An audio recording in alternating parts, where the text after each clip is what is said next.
Why can't we be friends? Why can't we be friends? Why can't we be Mm-hmm. Before we get rolling here, I just wanted to clear the air just a little bit. There's obviously some rather explosive remarks, I guess, with regard to some reports, right? Even garnering fake news criticism. There's just a couple things that I want to, like I mentioned, clear up on that front. Okay. Mike Fisher became the punching bag for his Courtland Sutton trade down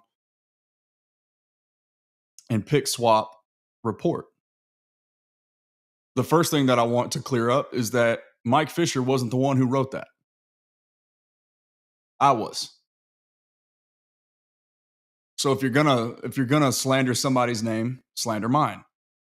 Secondly, I stand by everything I said because, as I always do, I take pride in the homework that I do with objective analysis and creative conveying of said objective analysis. By the way, I'm Lando from the Lando Show. If you're new here, all right. And this is Sports Below the Surface. I have no hard feelings towards anyone. I don't even pay attention to most of the things that are ever said about me. I don't look at the comment section of any of the platforms that I produce content for, except for this for YouTube is usually the best way to communicate with me because in most cases it's a live setting, right? I missed what it was brought to my attention from some friends of mine who it was actually kind of in a roundabout way. They didn't even know that it was my story either. And that's when I really began to realize, oh wow, people are actually taking this the wrong way. But the third thing to consider here is that just directly addressing the fake news criticism, nothing that was written, and I've written a few different stories with the same I called it my hypothetical sandbox, right? What was written was never any sort of proposal. It wasn't rooted as if, hey, this is happening. Now there's a lot more contextual evidence to suggest that something is, assuming Jerry, of course, isn't just being Jerry and creating headlines, right? What he said in passing, walking off the podium to our very own Mike Fisher, amongst a few others. I think Clarence Hill, Mike mentioned, was there. I think Nick Harris was maybe there in the walk away or the walk off, as they call it, from the podium as Jerry was heading to the elevator for lunch. This was never reported as news. This was a hypothetical trade, creative conveying of something that makes sense logically, right? But just bypassing some of the draft fatigue that will inevitably set in for everyone. And I was just candidly, like I mentioned on here, everywhere, right? And I believe even in the article itself, at least one of them, I don't remember which one exactly. We can go dig through, we can find them. But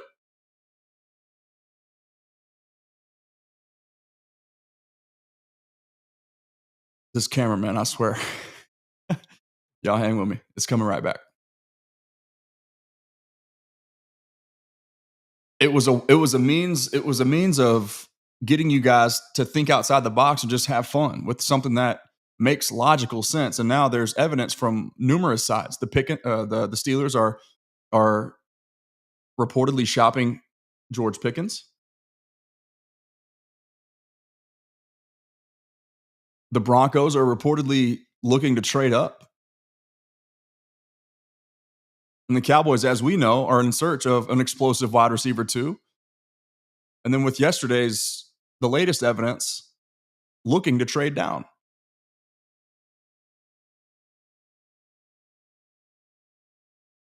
Substantively, however you pronounce it. So I stand by everything I said.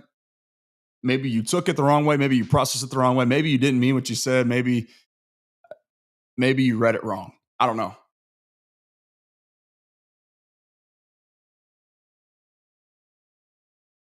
but I gave you the numbers. I gave you supportive evidence. I gave you direct examples from one of the teams that was involved in a trade that gave up similar compensation just a month ago for DK Metcalf.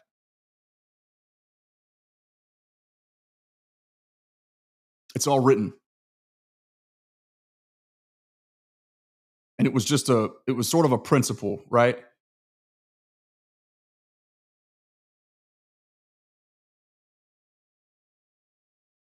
In principle, with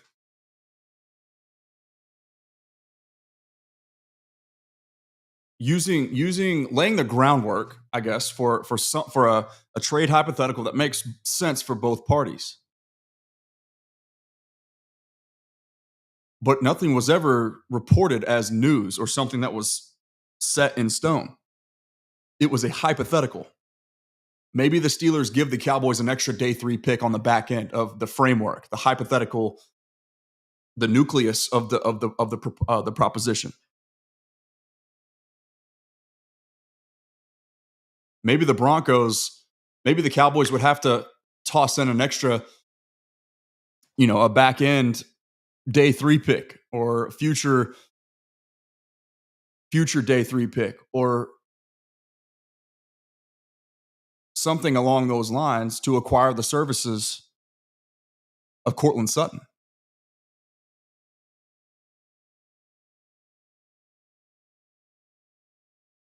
This was also when I knew that I needed to say something. I tweeted the video out earlier. But Fish has to defend himself, apparently, because we got people like Jane Slater calling this fake news. And it's no knock on Jane Slater either. But like I mentioned, maybe a week and a half, or I guess it was about, a month ago, perhaps, given that Jane Slater is no longer an insider for the Dallas Cowboys specifically, she's broad spectrum NFL now. Perhaps she's the one that's being led astray. Now that's speculation. But it's equally as unfair to jump to conclusions and state that my article, just because you've never heard of me, because I'm an uncredentialed YouTuber, that it's fake news. Or as Mike Fisher put it, having my back, and I respect him for that, and I appreciate him for that. Because you didn't think of it, it's all of a sudden wrong.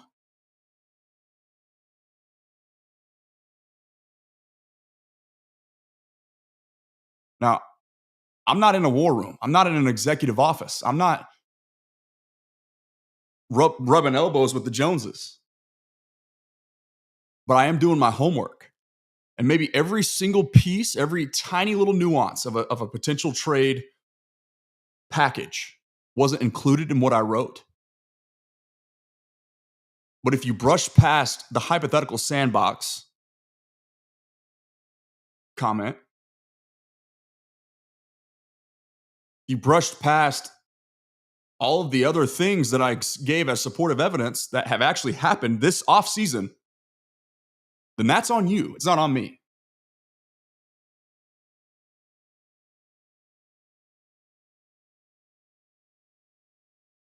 This is when I knew that I needed to speak up, when I saw this from Mike this morning.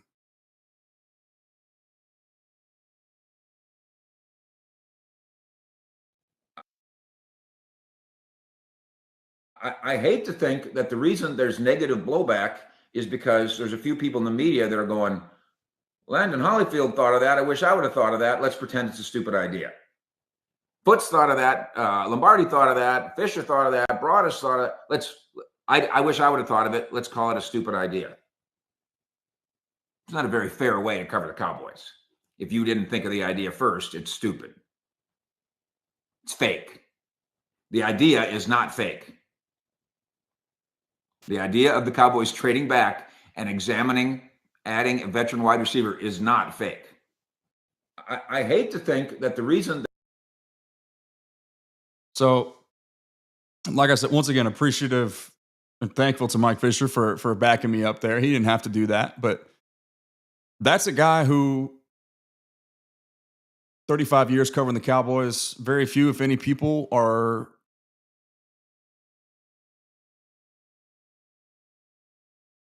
have a deeper, longer lasting relationship with the executives in the Cowboys building than Mike Fisher does. A handful of people actually heard Jerry Jones utter the words substantive. Mike was one of those people. Say what you want about him.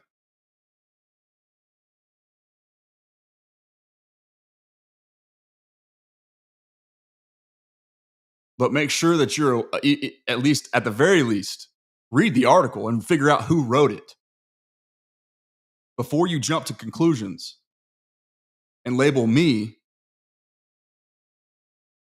as something that I'm not. Now, let's get to the good stuff. Ryan Perella is in the house.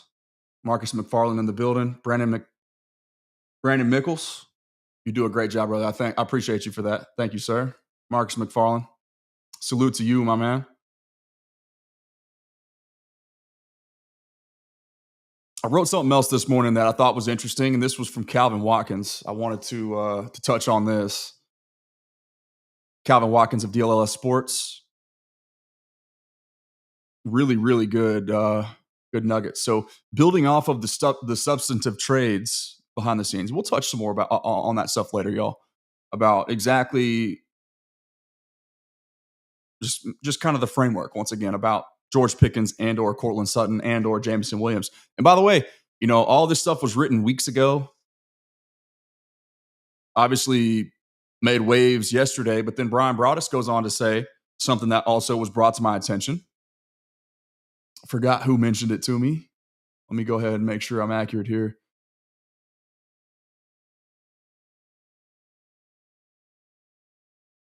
But Broaddus speaks to his gang of 7.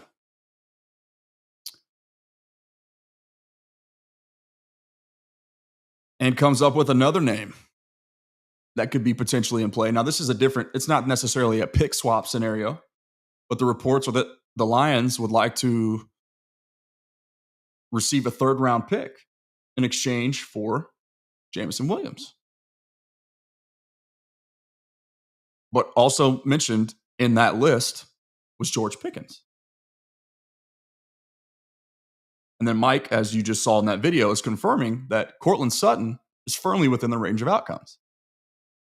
Not necessarily with a trade down pick swap scenario. I understand that's where some folks were critical.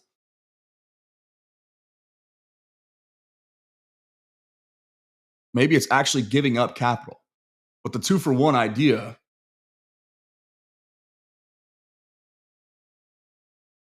isn't exactly off base. And it's solving 2 positions with 1 stroke.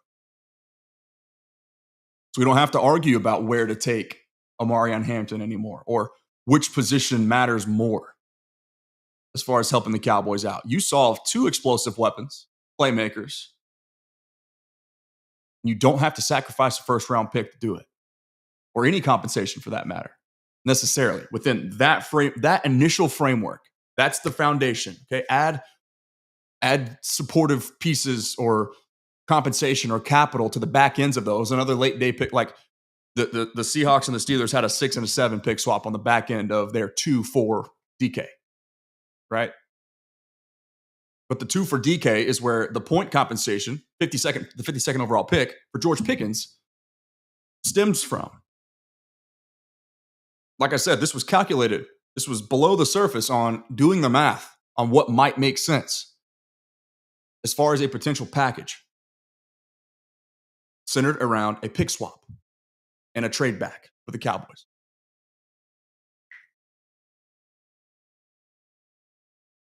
But Calvin Watkins had some interesting nuggets for y'all. So just to show you, a lot of people think that the Cowboys. I know on Good Morning Football this morning, I think it was, I can't remember the guy's name, but he's not exactly a Cowboys fan. That'd be putting it lightly.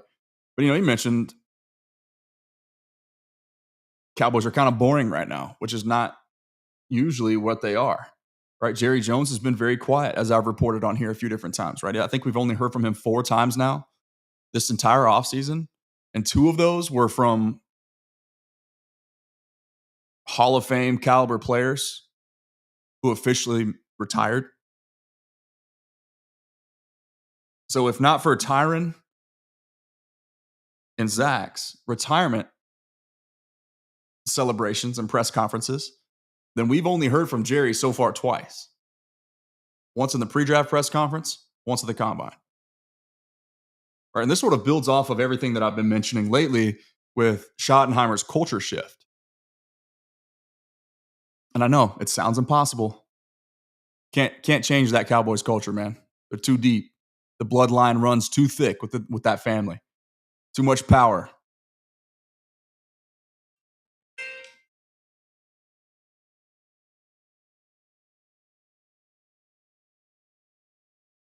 Wife's calling.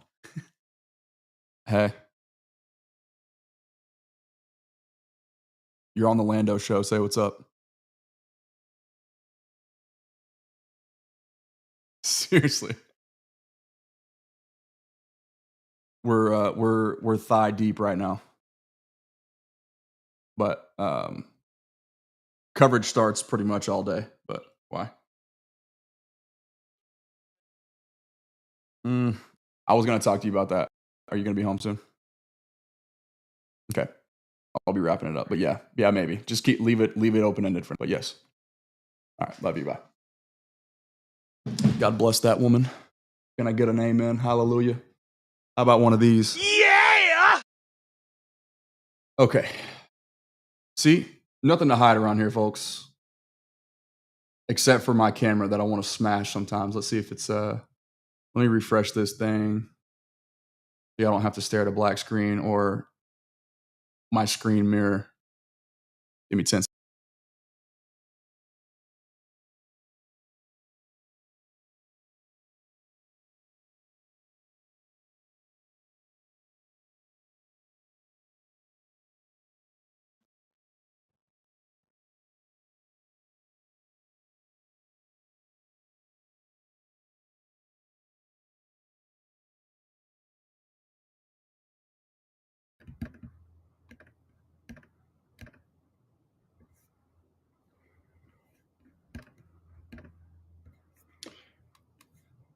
No, neither one of my cameras wants to work. So we'll just have to go far from the hip here. Keep sharing the screen. They out to get me today. Maybe that's the Lord saying it's time to rest. My good and faithful servant. Okay. Let's see what some of you guys are talking about in the chat real quick. Y'all help drive this conversation. Ryan says, I'm here now, so we can start. I forgot to read that earlier. That's funny. Yeah, these spontaneous lives, man. One of these days when life's not so chaotic, I'll have more of a structured schedule. But anyway, back to the point on Calvin Watkins. This is some interesting stuff here. And you may have seen. Did I say Calvin Watkins? See, this is why we write stuff. We put it in pen.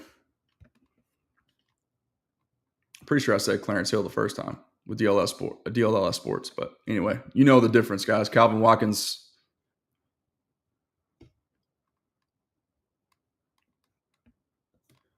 And Clarence Hill both do fantastic work. And I actually love reading a lot of what they write, and I love listening to Clarence. Clarence brings an element of a lighthearted nature to their DLLS show that they got going over there at the DLS podcast with Jeff Kavanaugh and the gang, Joseph Hoyt and Jesse Holly. Good product that they put out. But this is even more, I thought this was even more powerful, just listening to or reading his thoughts. I'll read this to you, assuming some of you guys are in the car or at work, just got the headphones in right now. He's got it labeled draft day trades for the Cowboys. Since 1989, so basically since Jerry Jones has been in office, they've made 72 draft day trades. And every year but 89, 98, 2003, 2005, 2006, 2011, and then 14, 15, 16, 17, 18, 20, and 22. So that's about 10 total years since 1989. The Cowboys have not participated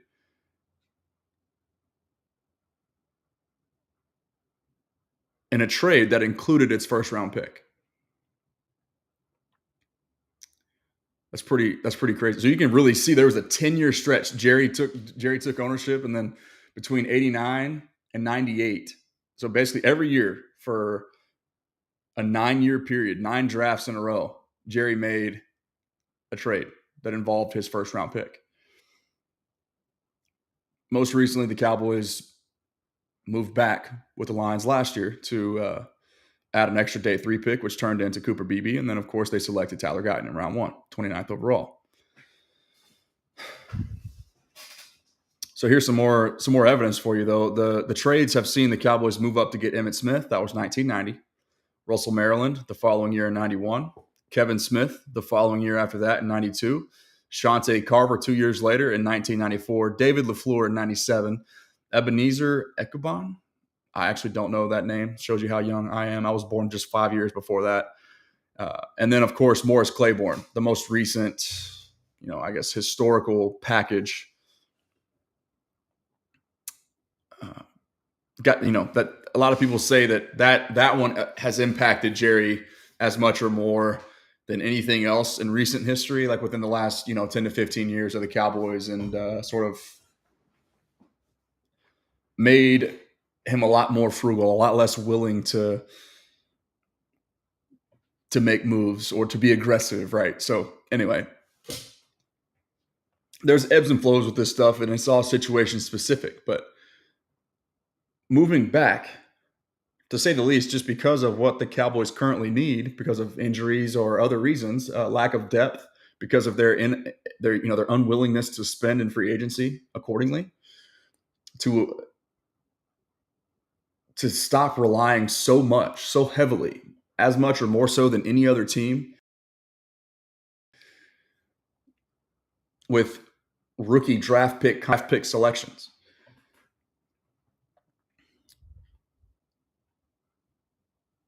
But Clarence goes on to say in 2021, Dallas traded back from the 10th pick to the 12th pick to select Micah Parsons. We all remember that one very well.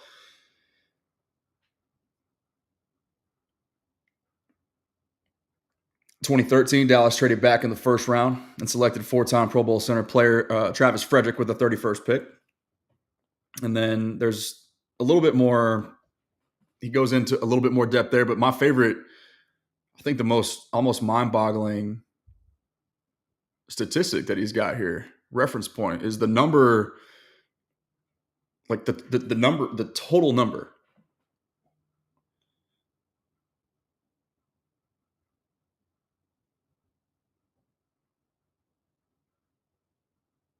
of trades. It's staggering. 170 total trades since 1989 on draft day, with all 31 other teams included.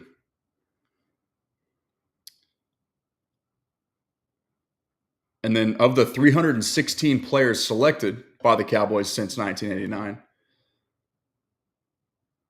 112 were chosen with picks obtained in trades. 316 total draft picks, 112 were selected with picks that were obtained by trade.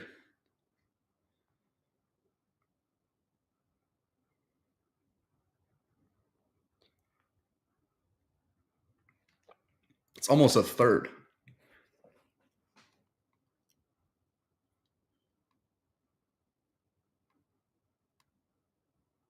That's crazy. So,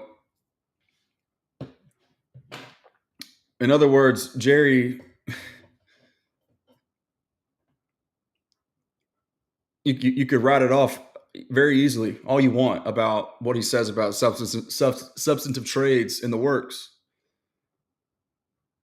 But history suggests that he's not only willing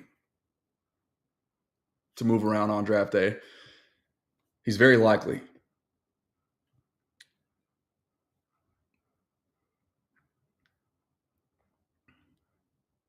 So, what else we got? What y'all got for me today? While I'm here, before we bounce. since this camera's not working, I guess we're not going to be hanging out too much, because I want y'all to be able to actually see what's going on. But I could not be more excited for this draft tomorrow. I'll tell you that much. I'm ready for all the speculation, all of the polarization between, what they should or shouldn't do. I'm ready for that to go to bed. I'm ready to just do actual analysis again and just kind of step back from the draft day fatigue, if you will. Those of you that are still here in attendance, who do we got? Who do we like? What are we hoping for?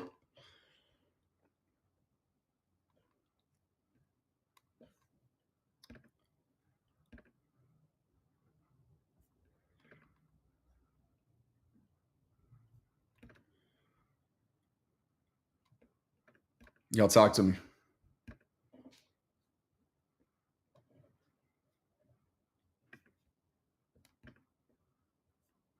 I guess I can also go ahead and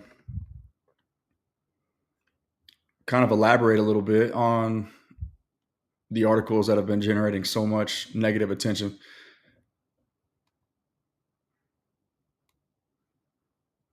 Actually, let's do this real quick too, because I think it's important. And you may remember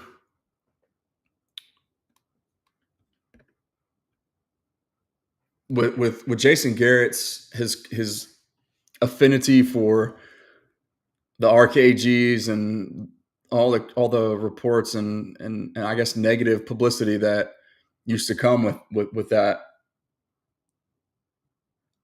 There was a method to his madness there, and Schottenheimer is of course no stranger to it either. I mean, that's in a lot of ways it's a very similar methodology or a line of thinking, but the operation, the way in which that they go about those things from Shotty already, like the season hasn't even began yet. We're not even on draft day yet. But there's a laundry list of things that I have been reporting, tracking, writing about, contextualizing, creatively conveying that suggests that he's actually about that. He's about this stuff. He's about what he's saying here. It's an emphasis on physicality.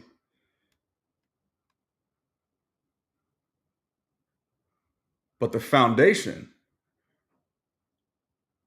of his entire philosophy is a culture cultivated by people, the person behind the player, and relationships. I pulled those clips for you because I wanted it to resonate a little bit harder, right? Will McClay, the first thing he says, look, it shows you Shotty's impact on exactly what I'm talking about, right? Listen to Will's words. And then the Shotty says, we got to dig. We look at all that information, and then the Shotty says, we got to dig into the people. The biggest mistakes are made when it's the people that you get. It's what are you putting them into and who's communicating with them. One more time. We look at all that information, and then the Shotty says, we got to dig into the people. The biggest mistakes are made when it's the people that you get. As Shotty says, we're digging into the people. As Shotty says, not as Shotty just said. That's not the first time that Will's heard it. You know how I know that? Meta-analysis here, dissecting what he's saying, right? But it's because Shotty has been saying it all offseason. Schottenheimer reveals how half my day is spent. That link was in my last video about the trait that Kelvin Banks and Emeka Ibuka possess that the Cowboys are most certainly after. This is all a playoff of this. It's all a playoff of what Schottenheimer said, that how he spends half his day in the offseason when the players are not currently on site within their team facilities. They're at home with their families, with their trainers, with their team. their agent, if you will, their vacation homes. Shotty doesn't talk about football. He calls his players, half of his day, every day in the offseason, is spent developing a relationship, getting on the phone with his players, and talking about life, fatherhood, struggles, internally or externally, injuries, right? How you feeling? How you sleeping? How's your body? You getting stronger? Current events in your life. Relatability.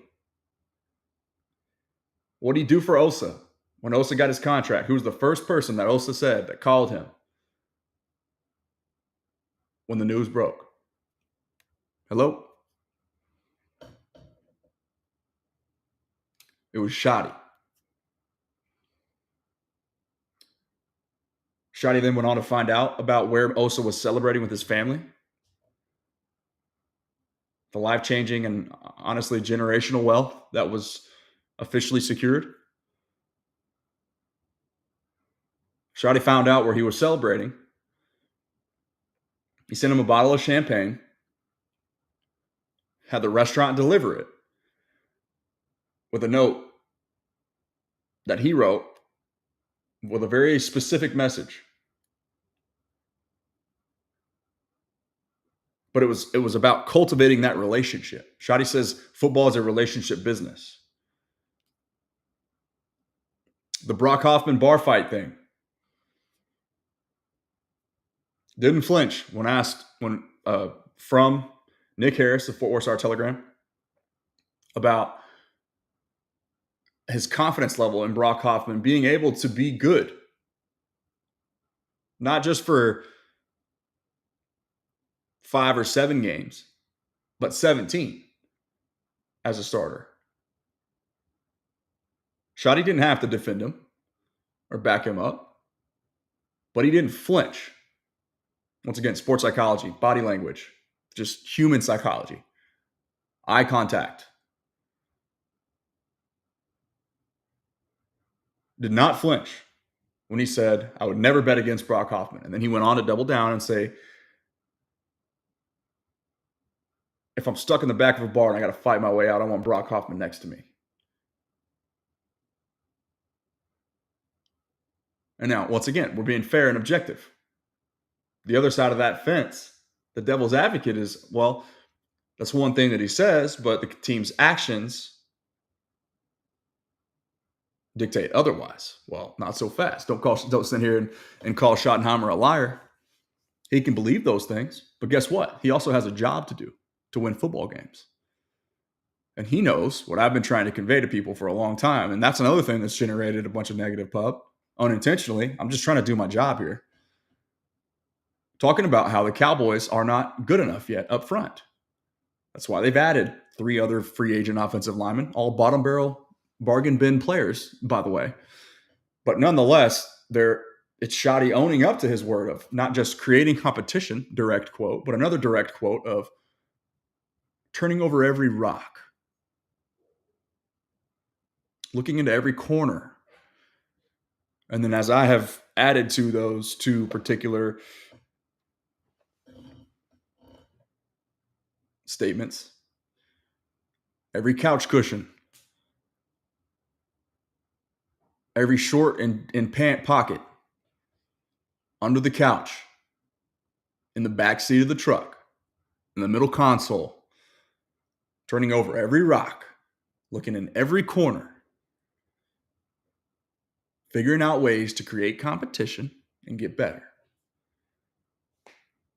With an emphasis on culture, cultivated by the person behind the player. Here's what Shotty said in this interview, or the press conference. And Steven also said it too. And then the one thing you did, I've never heard the Cowboys mention as many times as they did. That's why I'm emphasizing this so much. I've already been writing about it. Had a pretty good inkling about what I was on. There was some solid ground to stand on with that angle. But then Stephen Jones comes up and says it. Will McClay comes up and says it. Schottenheimer comes up and reemphasizes it again. It's about the people. How much do they love football? What situations are we putting them in? But getting to know the person behind the player. And then the one thing you didn't mention was the person. We're looking for those world-class competitors, the guys that are coming in and want to work hard. They're passionate about what they do. So it really is a puzzle that you're trying to fit together. And to me, traits are one of the pieces of the puzzle that you're trying to figure out. And then the one thing you didn't mention was the person. We're looking. Traits, yes, obviously. But the person. Because who you are when you enter the league is not who you will be.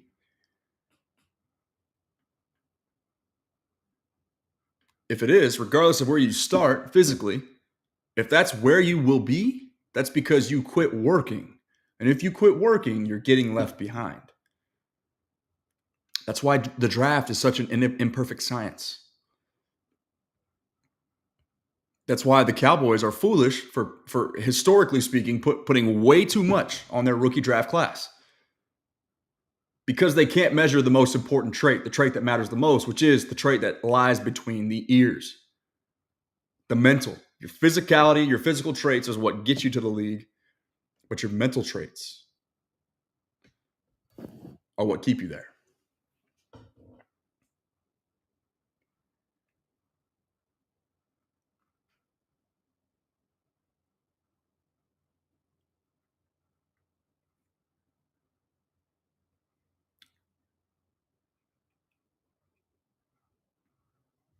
Shreddy may not be able to ever change who the Cowboys are. But at least as of right now and until further notice, he's changing the way that they think, having some sort of impact of it, and making sure that the operation behind what he's saying matches. Very deliberately looking to get more physical, to change that soft country club Cowboys culture.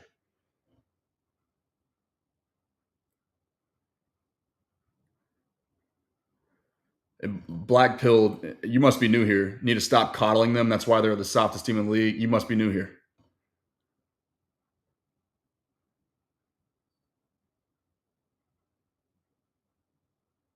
If I was coddling them, I would not be sitting here telling you that Brock Hoffman, despite what Schottenheimer says, is not good enough. The Cowboys' actions back that. Just go scroll through, since you're here and you want to question me and my process, Google me. Landon Holyfield, Athlon Sports. Read what I've written and stop jumping to conclusions. You don't even have to read what I've written if you don't want. You can scroll through my YouTube, which you're already here, and you can go look at some of the thumbnails that I've created. Direct indictments against the very team that you sit here and suggest that I'm coddling.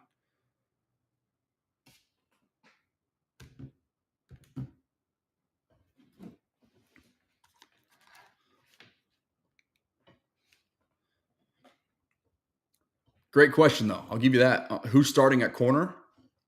Right now, you.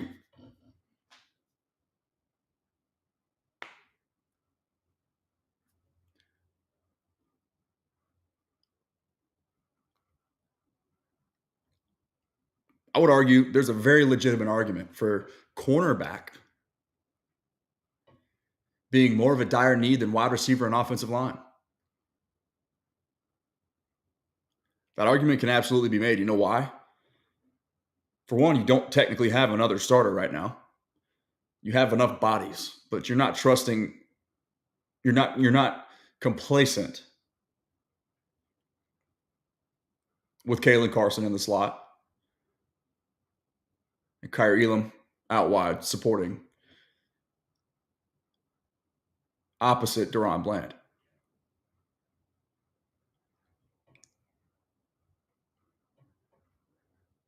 You're absolutely right about that.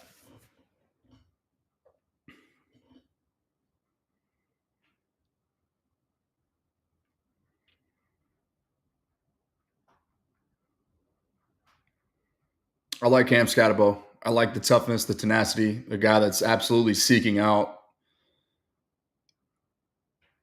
contact, with his low center of gravity. It's a pretty interesting style that he plays with, man, but it's absolutely fun. No doubt about it.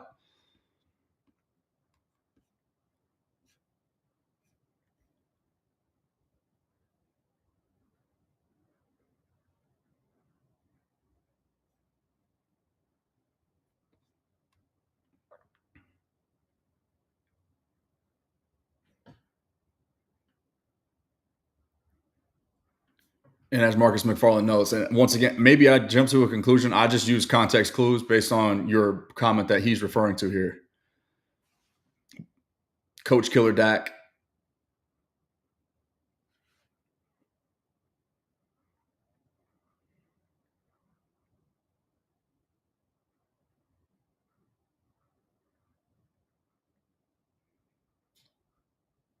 I really don't want to get into the Dak discussion too much right now because it is draft season. I'm trying to focus on that. But yeah, obviously y'all know how I feel. I got one for you. The Cowboys have issues stopping the run, and they also have issues creating the run. 3.2 yards per carry in each of the last 3 playoff losses. Actually, that number was prior to the Packers loss, I believe, when I did that math about 18 months ago or whatever. But after Green Bay, I know it's not any better. It might be lower. I'd have to go back and double check. My favorite running back in this class is RJ Harvey. Talent, it's with obviously Ashton Genty is my favorite, right? That's a no doubter. I've called him a multi-generational player. Generational doesn't do him enough credit. He's better than Bijan, and that's coming from a Texas guy. I think his talent coming out, granted he played at a lesser competition, if you will, but still we saw him against the very school that I'm getting ready to refer to here. I think his talent is more tantalizing than Saquon Barkley's coming out. Maybe that could be recency bias. Don't quote me on that. Don't take that to the grave or the bank. But Z Money, yes, I do. And I've touched on that at the very beginning of this video. That's sort of the foundation of it, as well as addressing some things that I think people misinterpreted what I was saying or didn't read. But yes, I do. And it's simply because they've already been doing so. They've made 3 trades so far this offseason.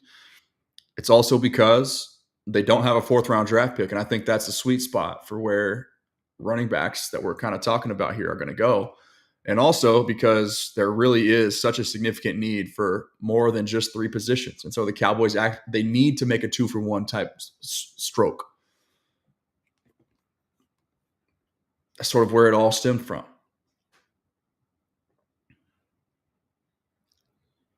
I think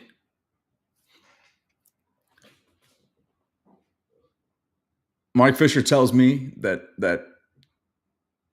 there's too much money on the table with Jalen Ramsey. I'll take his word for it. Most of that money, though, is guaranteed this next year. So you're really not on the hook for the entire duration of his contract. Let me pull that up and take another look at it just to refresh my memory. I wrote about that too. Let's go Jalen Ramsey Spoke Track.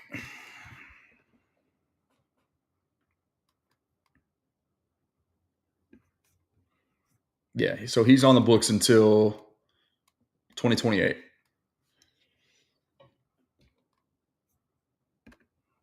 Here it is right here. There's a potential out after 2026. That's what I thought. So you can post June 1 and spread out the cap hit, but there'd be $18 million worth of dead cap. So most of it has already been pretty much guaranteed. That was fully guaranteed through his extension.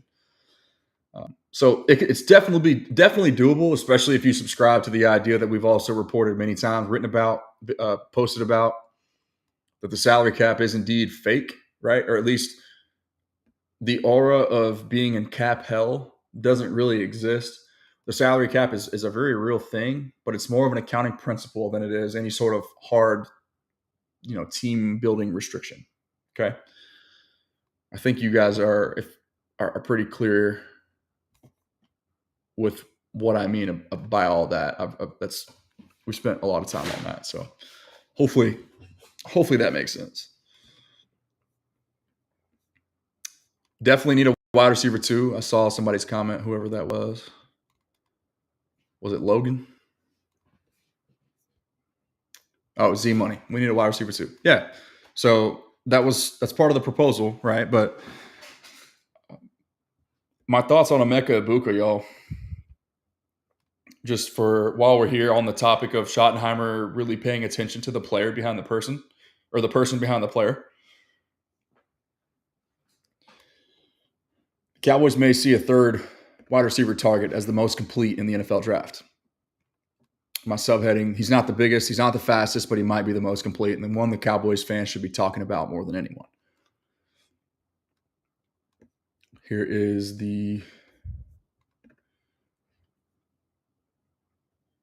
if y'all want to go back and watch that video, it released this morning. I'll show you the thumbnail to look for.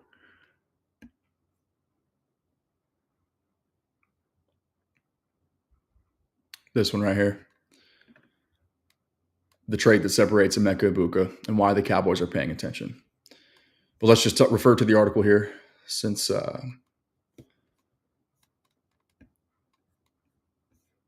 it's already pulled up.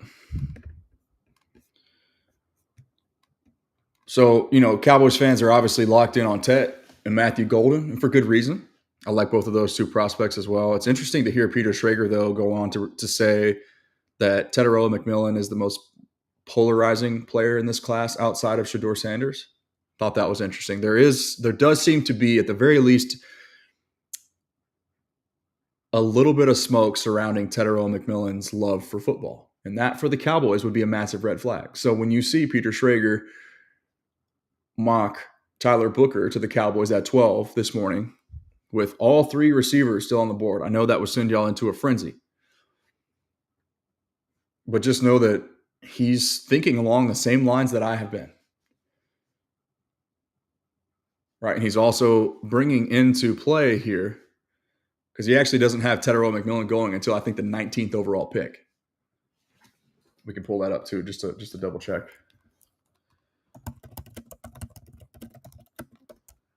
Peter Schrager mock draft.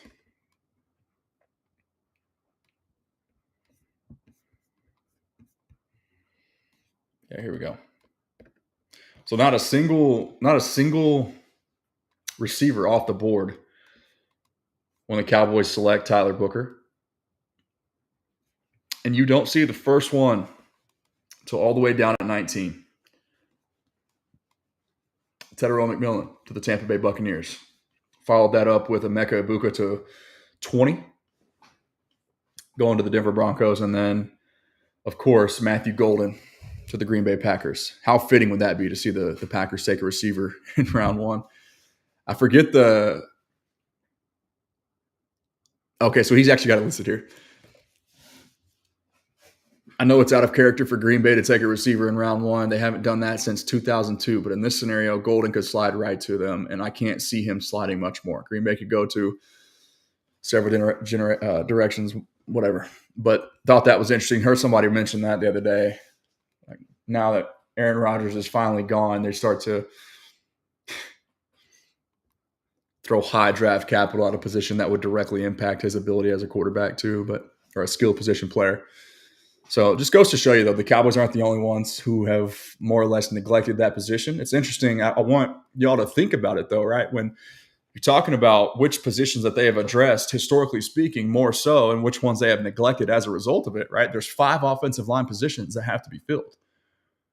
A lot of teams nowadays, especially, that pendulum swinging back to more of a physical style of football,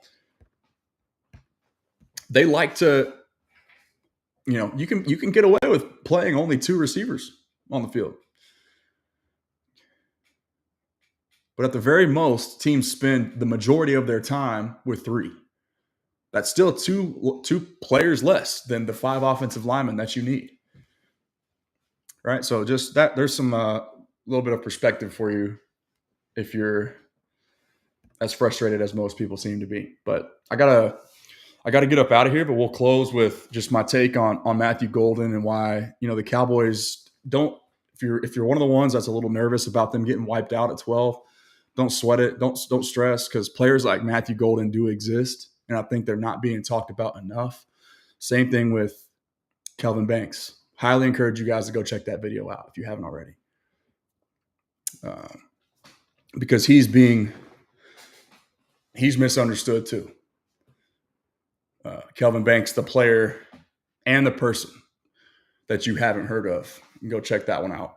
It's the second to last video that I posted on my channel. But just a little bit more elaborate on Emeka Egbuka. He's not 6'4", like I said,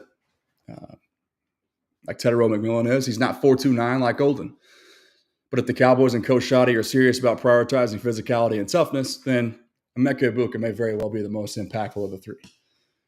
And depending on what the rest of the NFL thinks, when our Mike Fisher reports on Jerry Jones' off-to-the-side comments after Tuesday's presser at the Star about Dallas presently working on 2 trades, finding a way to move around in the draft and still ending up with Egbuka just might fit. He's the all-time leading receiver in Ohio State history, and he achieved that while also playing second fiddle throughout his tenure there. So there's clearly no ego involved. I want to make sure that is clear and that is heard as well. No ego with this kid, right? To the tune of which Rich Eisen mentions that a prominent league executive told him that Emeka Egbuka is one of the top 5 interviews that they have ever conducted prior to the NFL draft. That's the mental makeup that you had on. That's the mental makeup that Shoddy, Steven, Will, and others are referring to here. And it's just a guy who prides himself in the dirty work.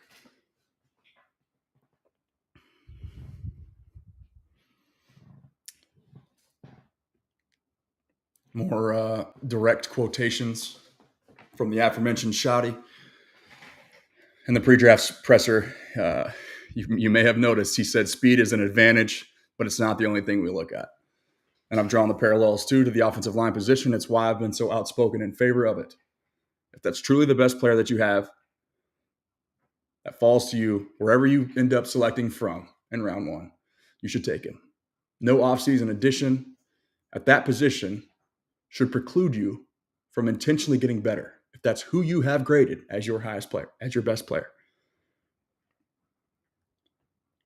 Everybody that the Cowboys have brought in as an outside free agent, offensive lineman, and everybody that they're looking at with their 30 visits, they all fit the same description. They have a type. And that's physicality. But they're creating competition.